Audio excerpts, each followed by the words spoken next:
David, where have you been all morning? We were supposed to have a great day today, as we were going to start our honeymoon with a bunch of exciting activities that are usually enjoyed by newlyweds. We planned to begin our day by watching the sunrise over the ocean, but you suddenly told me that you had some unfinished business to attend to. You asked me to go to the beach by myself and that you would meet me there later. Do you know how long I was made to stand there like a buffoon? From the crack of dawn until the strike of noon! I know. I'm so sorry, honey. I was so caught up in the demands of my work that I forgot all about it. Please understand my situation. I was recently promoted and I'm eager to make a good impression on my boss. You're well aware of how important my job is to me, so I believe it's unnecessary to explain it to you again. You hurriedly ushered me out the door without giving me a chance to grab my sunscreen, sunglasses, or floppy hat. I was left unprotected from the sun, and now my skin is sunburned. My eyes are bloodshot, and I have a splitting headache. What are you going to do to make this right? Holly, I made it very clear to you before you left that I had to attend an urgent online meeting with the entire company. If I were to be late, I would be in serious trouble. I need some personal space and silence in order to concentrate on the meeting and maintain my professionalism. Is it really too much to ask for a little peace and quiet every now and then? I understand that you require some space, but please be aware that this is our honeymoon, not some sort of work vacation for you. Do I need to talk about the meaning of the word honeymoon? It's a special trip for newlyweds to spend quality and private time together without being interrupted by anything else. It's an opportunity for us to enjoy ourselves, try new things, and most importantly, have fun together. Do you think I'm stupid enough to need you to explain the meaning of the word honeymoon to me? I'm a fully functioning adult with a working brain, and I'm quite confident that I know what a honeymoon is. I don't need to hear your condescending preaching. If you already know that, then why don't you behave as a loving and attentive spouse on our wedding trip? Instead, you have chosen to prioritize your work over me, leaving me to wait for hours in scorching heat. I have tried to contact you with countless texts and calls, but you haven't responded to any of them. Do you think this is fair to me? I have already told you that I was in the middle of a critical meeting, so I had to turn off my phone. It's fortunate that I did so, otherwise I would have been subjected to your constant harassment. What about now? Has your meeting concluded yet? It's already past the hour of 1, and my patience is beginning to fray. My composure is wearing thin, and I do not believe that I can maintain it for much longer. Look, my manager suddenly assigned me a lengthy work report. I reckon it would take me at least 2 hours to complete. He gave me this task out of nowhere, even though he is very well informed that I'm on vacation. Can you believe it? What an entitled boss. I can't believe people like him still exist. No wonder everyone in the company refuses to have any association with him aside from work. Anyways, I'm currently under a great deal of strain from my employment, and I certainly don't need any additional stress from you telling me what to do or not to do.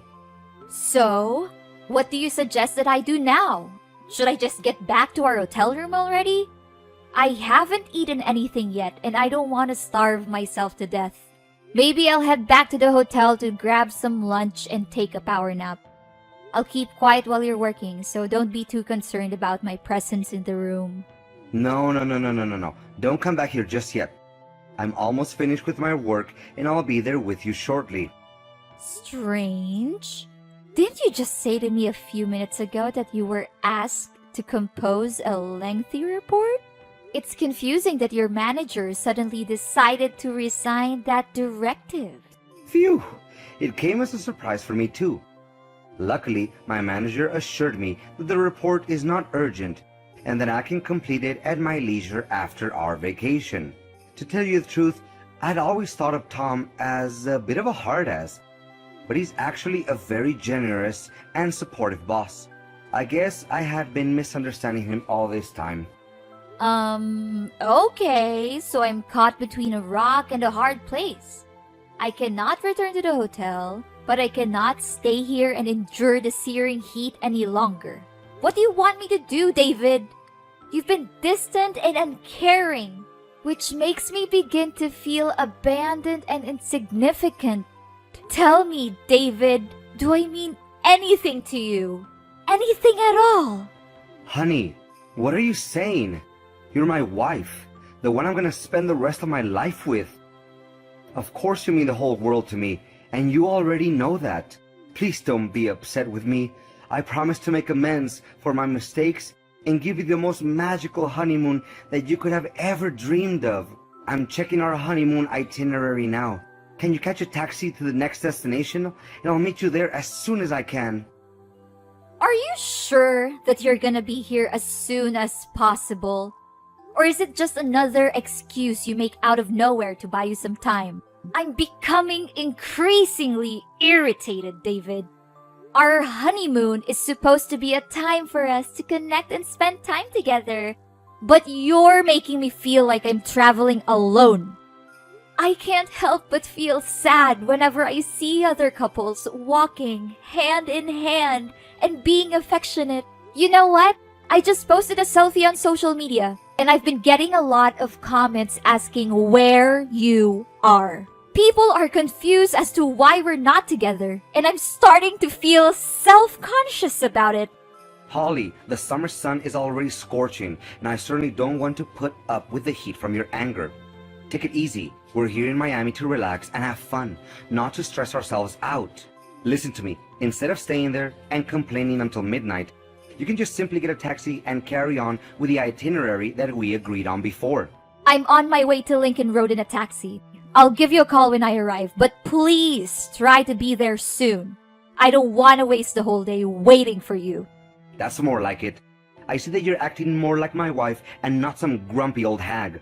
I'll meet you there in a few minutes. Holly, where are you? Why haven't you come back to the hotel yet? Sorry I wasn't there with you yesterday. I was swamped with my job assignments and lost track of time. I figured you would say something similar. My boss was persistent in calling me to review the financial statements, insisting that it be done with great care and with a tight deadline. You know what it's like to be an accountant, right? Even a small mistake could have big consequences. If I made an error that cost the company a lot of money, I would be held responsible and could even be sued or imprisoned. If that actually happened, are you willing to pay for the restitution and get me out of jail? I bet not, so stop complaining.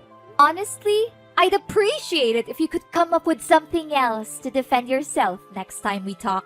You didn't even bother to call or text me for the rest of the day. From the way I see it, you clearly don't care about me or my safety. If I had gotten hurt or killed, you wouldn't have even battled an eye, huh? Come on, don't be such a drama queen. The fact is, you're still here and nagging at me, aren't you? So what's the big deal? Oh, so you think that me staying out all night on our honeymoon is fine? Seriously? Do you still consider yourself my husband? Anyways, it was a great joy spending some quality time with myself. I got to see lots of great places, indulge in different kinds of outdoor activities, and experience the vibrant local culture. This must be the most enjoyable and exciting solo trip I've had in years, and it's all thanks to you. Really? I'm glad you liked it. What a big relief. I thought you would throw a tantrum at me and act like a crybaby. Well, if you did enjoy traveling alone that much, then I guess you can enjoy the rest of the trip by yourself. Now, if you excuse me, I have other things to worry about, so you can continue without me. What? I'm not sure if you're just being deliberately obtuse or if you're actually that dense. But are you seriously gonna leave me all by myself on our honeymoon? What husband are you? I told you already. My manager keeps hounding me about my unfinished tasks. I'm telling the truth. He doesn't give me a second to breathe. Why do you think I'm working my fingers to the bone? It's because I want to build a strong career for our family. I'm doing this for our family so that we can have a comfortable and secure life. Is there something wrong with that? Look, I can let you get away with not spending time with me yesterday. But what were you thinking by locking the hotel room door from the inside and refusing to let me in? Seriously, I'm at a loss for words right now. I attempted to contact the hotel front desk, but it was past closing hours and they were not available. Thankfully, I had the good sense to rent a room at a nearby hotel instead of waiting for you all night. But serious talk here. What was that all about yesterday? Are you hiding something from me, David? What do you mean hiding? You brainless women are always so quick to jump to conclusions and accuse your husbands of cheating without even having any proof. It's no wonder why so many marriages end in divorce. The mind-numbing task load I was engaged in must have rendered me so exhausted that I fell into a deep sleep. And that's all there is to it. I didn't even accuse you of cheating, so why did you bring it up by yourself? But honestly, do you really think I'm going to blindly believe anything you say now? I'm not that naive anymore. I was banging at the door countless times. I literally screamed your name so loudly that I got myself berated by the neighbors in the adjacent room. How were you able to sleep through all that chaos and noise so soundly?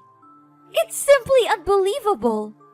Your lies are as transparent as glass, David. You may be able to fool me for now, but your deception will eventually unravel. The truth always comes out in the end. What you should do is admit your wrongdoing and explain everything to me. I swear I couldn't hear your voice at all because I was sleeping like a cow.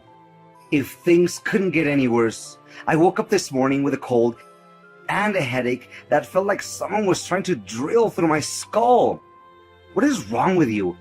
How could you possibly insult your husband for working so hard that he fell ill?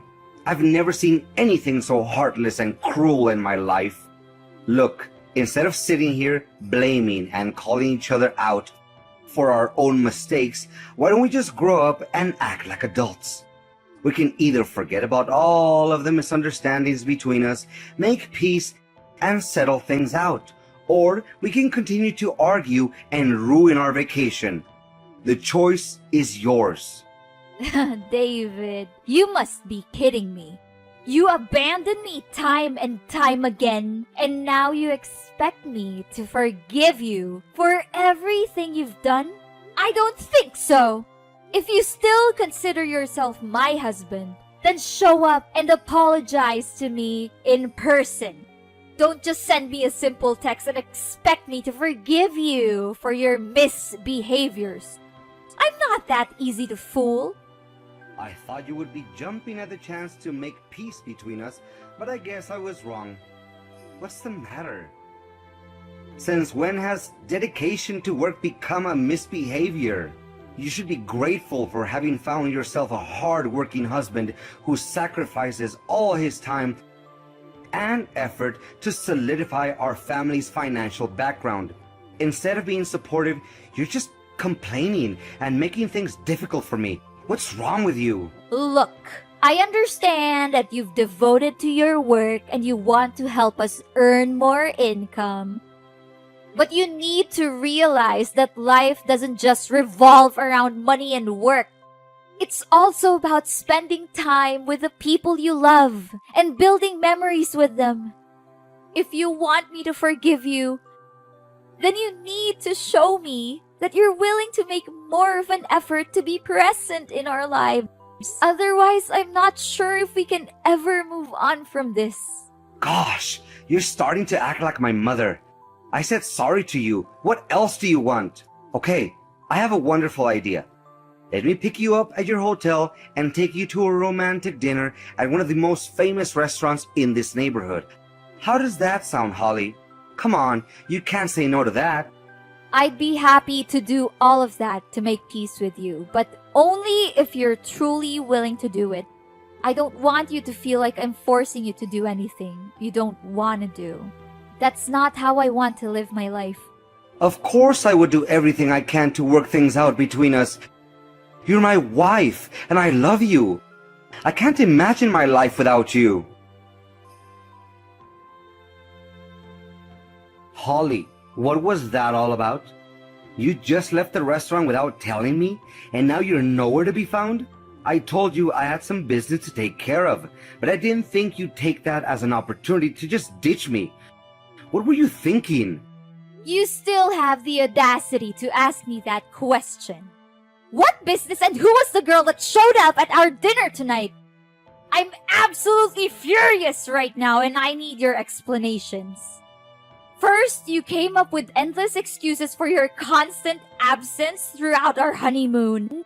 Now, it turns out that you've been cheating on me on our honeymoon. How could you do that to me?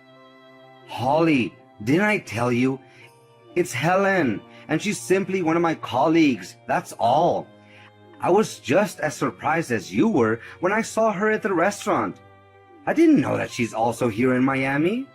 Oh, really? What a coincidence, huh? Does that girl know that you're already married? Of course she does, honey. How could she not? Everyone in my company knows that I'm married to you, an incredibly beautiful girl like you, Holly.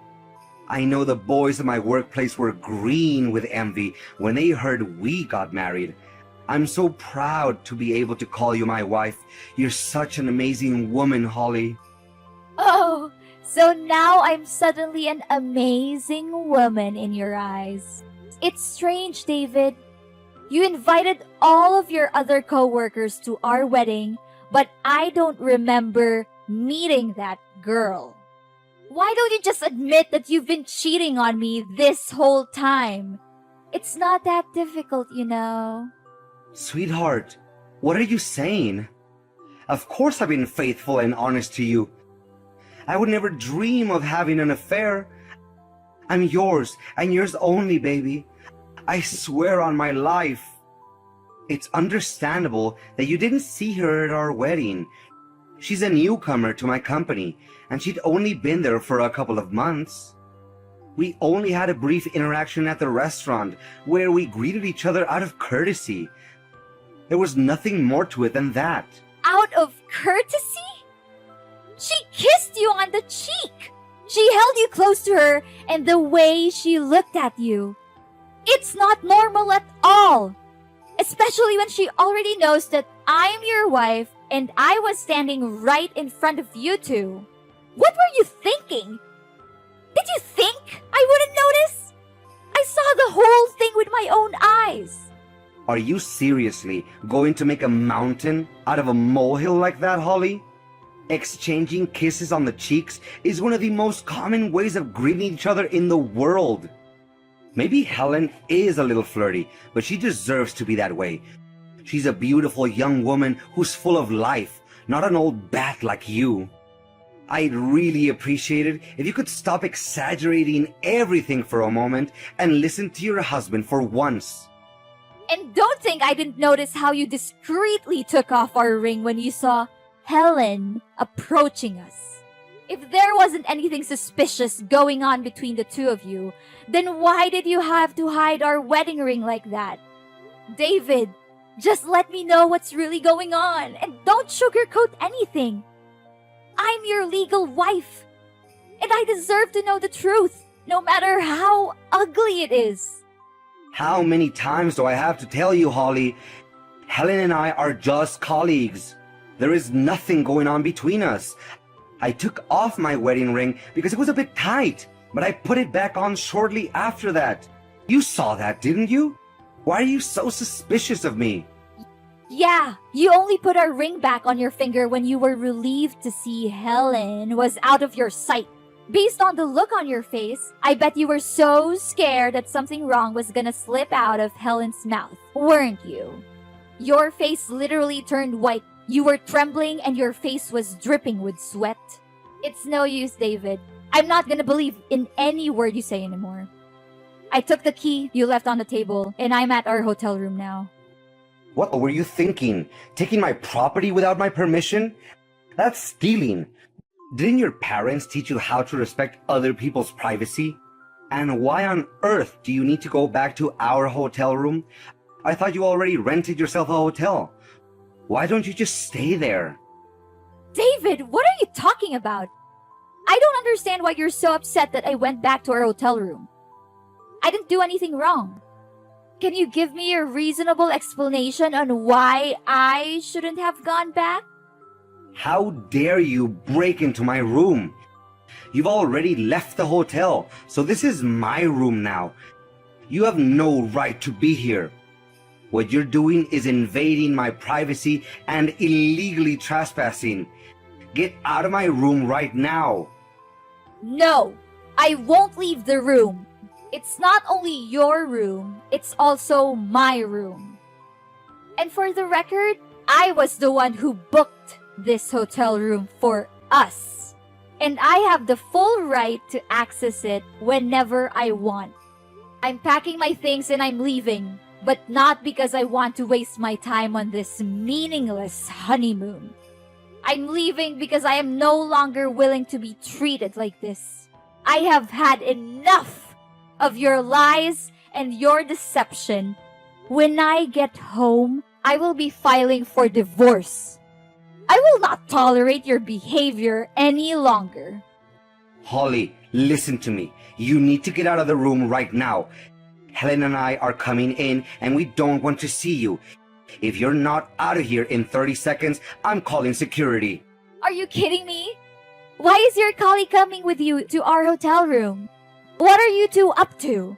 You'd better start explaining something to me right now, or else you're going to be in big trouble. I'm being dead serious. Can you please just get out of the room? No, I don't think there's enough time for that. Go and hide yourself in the bathroom. Don't let Helen see you. Have you lost your mind? There's no way I'm gonna hide in the bathroom. I'm gonna open the door and have a serious conversation. Holly, can you just reconsider your decision? It doesn't have to end like this. We just got married not long ago, and now you just say that we're getting a divorce? I don't think that you have put enough thought into your decision. No, David. I have thought about this carefully enough to know that there is nothing left between you and me. Everything is over. It was over the day you chose to cheat on me. And let's be clear, you cheated on both of us. Helen didn't know you were married, so she's a victim just like me. Holly, honey, this is just a little misunderstanding. It's not what you think it is. Me and Helen are no more than ordinary friends. Friends? When are you gonna stop lying to me, David? Helen told me everything. You've been cheating on me for 3 years, and that was before we even got married. How could you do this to me? I thought you loved me. I know what I did was wrong, but I'm not a bad person. I love you, Holly, and I always have. But I also have feelings for Helen, and I didn't know how to deal with them. I tried to ignore them, but they just got stronger and stronger. I know I should have told you the truth, but I was afraid of losing you. I'm so sorry for what I've done, and I promise I'll never do anything like it again. If you could just forgive me, Holly, I promise that I'll do anything in my power to make it up to you. I'm not going to be your doormat, David. You can't keep stringing me along while you're still in love with Helen. Either you choose me or you choose her. There's no other option. Hey, you're not my mom to order me around and tell me what to do like that. But please, I need more time to figure things out with Helen. But I promise, once I've made my decision, I'll come back to you and we can pick up where we left off, like nothing ever happened. Don't make me laugh, David. Helen told me everything. You told her that you were going to divorce me soon so that you could be with her. Don't think that we're stupid. We both know that you've been playing us both for fools. We're through with you. We're not going to let you get away with your lies and deception any longer. Helen wants to split up? How is that even possible? It's all your fault, Holly. You were the one who sabotaged us. You have to pay for this. Do you really want to know why I cheated on you? Because you've become nothing but a nag lately. Helen, on the other hand, makes me feel happier than I ever was. And it's all thanks to you. You drove me to her. Do whatever you want, David. But I promise you, it won't change the fact that you're a liar and a cheat. You've lost both me and Helen, and you'll never be able to win us back. You've made your bed. Now lie in it. David was devastated by the loss of both Helen and me. Helen had deleted all his contact information and distanced herself from him, leaving him no choice but to come crawling back to me. However, I wasn't interested in reconciling with him. I had been betrayed and had lost all trust in him. I insisted on going through with our divorce, even though it pained me to do so. With Helen's testimony of David's extramarital affair in court, my divorce from David proceeded with relative ease. At first, he was vehemently opposed to the divorce, making all manner of promises and even begging on his knees for my forgiveness. However, none of this was successful, as I was well aware of David's true character. As for David, his parents and colleagues were incensed upon learning of his misdeeds against me. They all began to shun him, and he was no longer welcome anywhere. His career also took a nosedive, as he was unable to focus on anything other than pleading for me and Helen to return to him. Helen and I were both deeply wounded by David's betrayal, and we found solace in sharing our pain with each other. As we talked, we realized that we had much in common. We felt a powerful connection to each other, and it was not long before we became best friends. Moving on from a broken marriage is not easy, but I know that with the support of Helen, my friends, and family, I will be able to stand back up on my feet and find a husband who truly values me